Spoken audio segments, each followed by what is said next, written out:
you know what?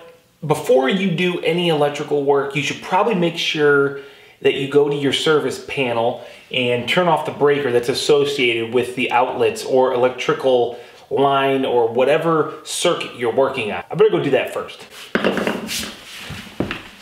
Now, luckily I labeled this, so we're in the north bedroom. Just gonna follow that guy over, and right here, this guy, make sure it's in the off position. I had to take my box cover off because I never labeled the box, but I did label all the wires coming into the box. So make sure you turn off the associated breaker. And if you're not comfortable, make sure you talk to somebody that is and helps you out with this. All right, so now that I've got my electrical service turned off, I can go ahead and disconnect this outlet so I can remove it. Because right now, remember, this is set out at the existing dimension or space of the original drywall. But what I need to do is get it back flush with the new plane of the wall, which is the original 2x4.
So what I've got here is the old double drain for the double vanity that we used to have here. What I'm gonna do is I never really liked this, so I'm gonna get rid of this double Y. So I'm gonna swap this out, pull this out. That way I've just got a center drain ready to go for the new vanity.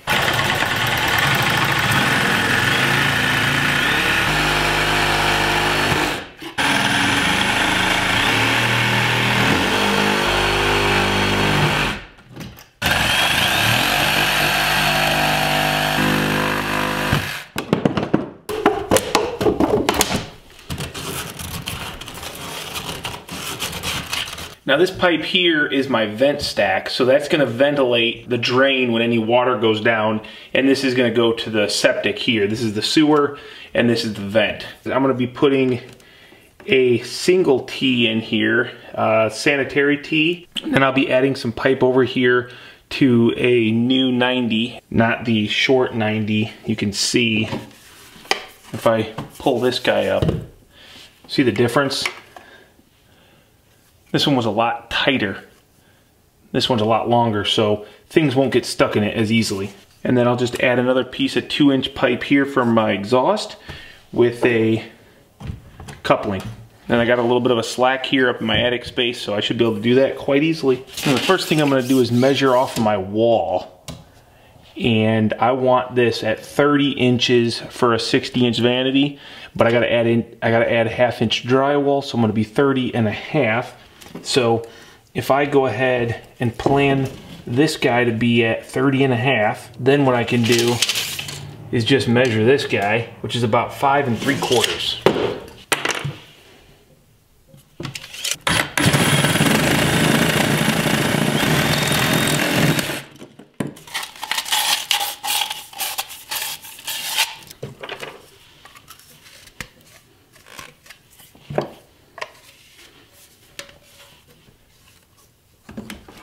Now personally, I like to dry fit things, kind of make sure that everything is right where I like it. And then what I like to do is I'll just mark some marks, even though this is not that big of a deal.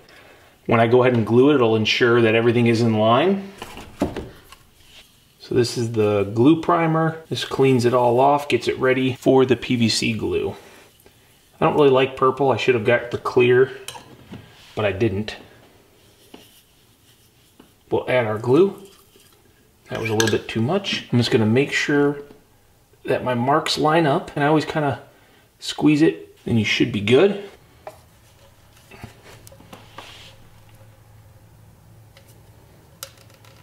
Now I'll be able to clean this guy up and put it in.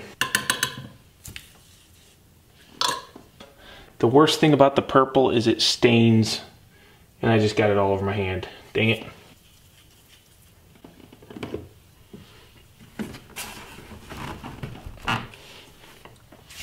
Get this guy connected. First thing I'll do is I'll put the coupler on.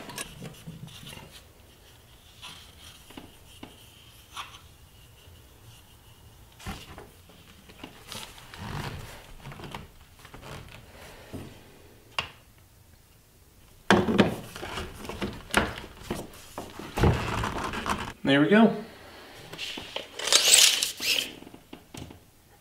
30 3/4. That's okay. Now that all the electrical and plumbing is roughed in, you can see we've got all the studs prepped, and we're gonna be doing spray foam here. I went with spray foam because I've only got a 2x4 wall cavity, and it's gonna give me my vapor barrier and the best air seal I possibly can.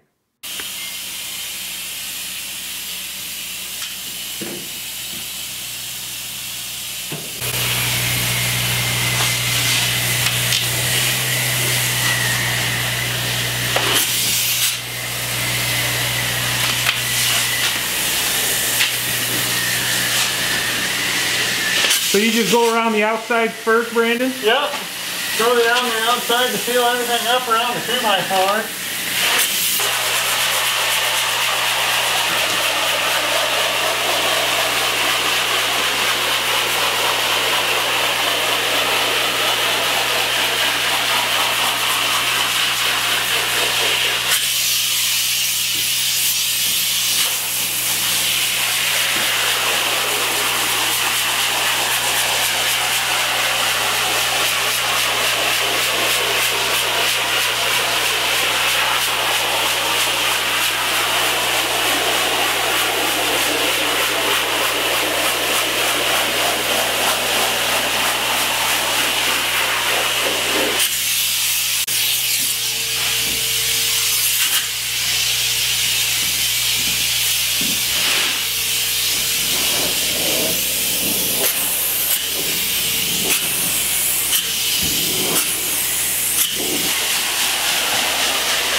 Yeah, I can see how this would be miserable if you didn't do the tape. Oh, man. And we used to not do the tape. Oh my god, that probably didn't last long. Lasted long enough. Yeah, we were just joking one day about taping them and we just had to try it.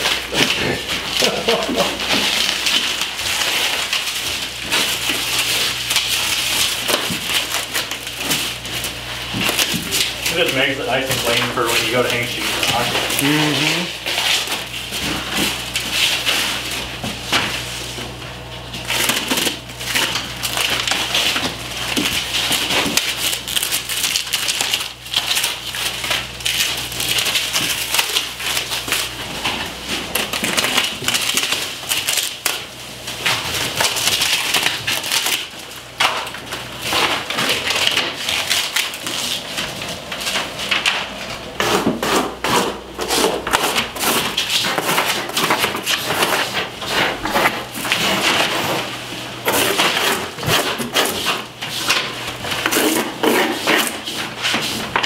So you're just hitting all the high spots. Yep.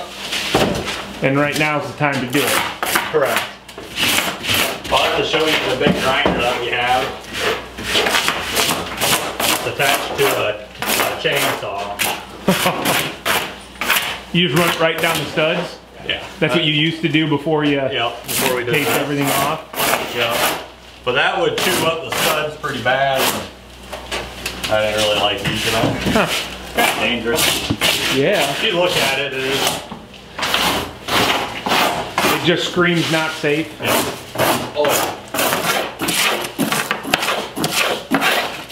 So this is kind of like drywalling. When you get to the point where you're mudding and you think, wow, if I do a better job mudding, I do less drywall sanding. Yes. Yeah. Exactly. Perfect. Yeah, I would do whatever I had to do to prep as much as possible. I'm pretty happy.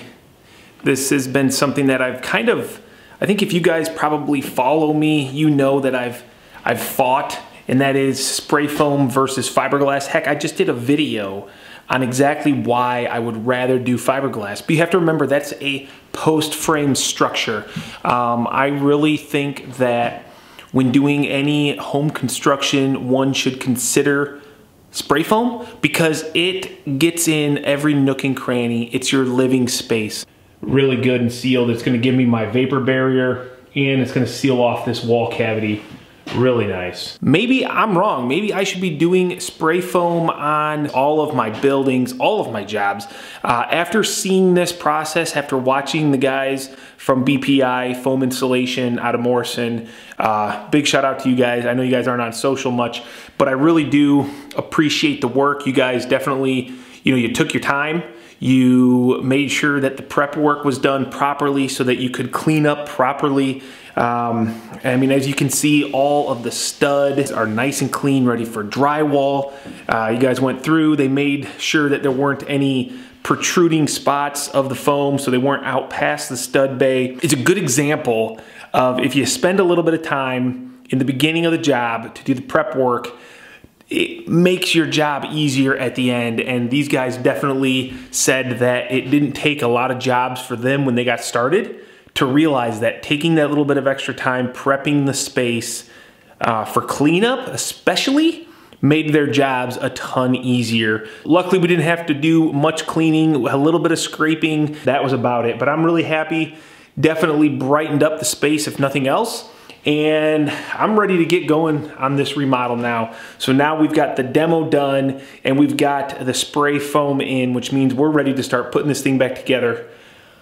Although I feel like I've still got some demo in me. The wall right behind me here, we've talked about removing it. My staircase is right on the other side, and I think we might go ahead and open this up into the staircase so that it's like a loft. And then instead of having the doorway over here into the room, it's not gonna be a doorway, it's just gonna be, well, it'll be a doorway, but it won't have a door. And then we'll go ahead and we're thinking about putting the door to the bathroom in this room so we get it out of the hallway. So the first thing it's gonna do is if we get rid of that door, it's gonna allow me to probably put maybe the toilet right over there. And this is where the shower is gonna be, probably gonna be a custom tile shower. I'll have this little nook here for either some built-in you know, built-in closet space for towels and whatnot, or I'll just go ahead and put the toilet over there. I haven't quite decided. I got to do a little bit of investigatory work with the piping to see what I can do, but then we'll go ahead and put the door into the bathroom over here. I'm really excited to kind of show the process of my home remodel, because I know a lot of you probably don't get to see post frame go up all the time, and that's what intrigues you, but probably more realistic towards what something you might need to learn or do in your future would be something to your home. So I'm gonna go ahead and I'm gonna make a separate playlist, and it's gonna be my home, because I'm gonna start remodeling it for the second time and take you guys through that journey. Hopefully we can learn something together, and in the end I'll have a place that I can definitely be happy about and comfortable in, because right now I don't think it's the most comfortable home out here in the middle of the country. 30-40 mile-an-hour winds, that's like pretty standard, and it's not properly insulated. It's not properly built for energy efficiency. So hopefully I can do that. And hopefully, if you guys haven't already, hit that subscribe button, hang around for the ride, leave me some comments, and maybe leave me some good ideas, stuff I should look at, make sure I do on my home remodel. But from here on out, I'll try to keep this all into a separate playlist so we don't have too much you know, back and forth from post frame to residential, or maybe that doesn't bother you guys. Anyway, thanks for the support. We'll catch you guys in the next video. I'm gonna go, I don't know, do something. It's Sunday afternoon.